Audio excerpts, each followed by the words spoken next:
গ্রাম বাংলার বিলুপ্ত প্রায় পাখি পেঁচা নিরীহ এই প্রাণীটিকে আমাদের সমাজে অশুভ লক্ষণের প্রতীক হিসেবে দেখা হয়।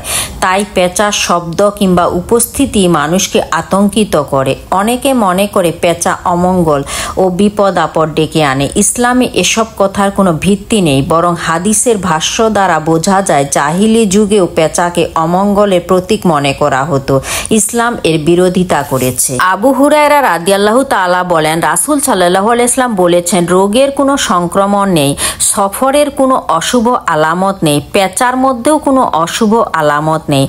তখন এক বেদুইন বলল, হে আল্লাহর রাসূল, তাহলে আমার এ উটের এই অবস্থা কেন হয়? সেগুলো যখন চারণভূমিতে থাকে তখন সেগুলো যেন মুক্ত হরিণের পাল। এমন অবস্থায় চর্মরোগগ্রস্ত উট এসে সেগুলোর পালে ঢুকে পড়ে এবং সেগুলোকেও চর্মরোগে আক্রান্ত করে ফেলে। পেঁচা কোনো ঘরের উপর বসলে সেই ঘর বিরান হয়ে যায়। এ কথাগুলোর কোনো ভিত্তি নেই। রাসূল সাল্লাল্লাহু আলাইহি ওয়াসাল্লাম বলেছেন, মৃত মানুষের আত্মা থেকে পেঁচার জন্ম বলতে কিছু নেই। ইসলাম আসা ১৫০০ বছর পর এসেও গ্রাম বাংলার অনেক মানুষ পেঁচা ডাকলে আতঙ্কিত হয়। তারা মনে করে পরিবারের কোনো মানুষ মারা যেতে পারে কিংবা পরিবারে বড় কোনো বিপদ আসতে পারে। অথচ হাদিস শরীফে ইরশাদ হয়েছে, হাব্বা ইবনে হাবিস আত-তামিমি রাদিয়াল্লাহু থেকে বর্ণিত, তিনি নবী সাল্লাল্লাহু আলাইহি ওয়াসাল্লামকে বলতে শুনেছেন, পেঁচার ডাকে অশুভ কিছু নেই।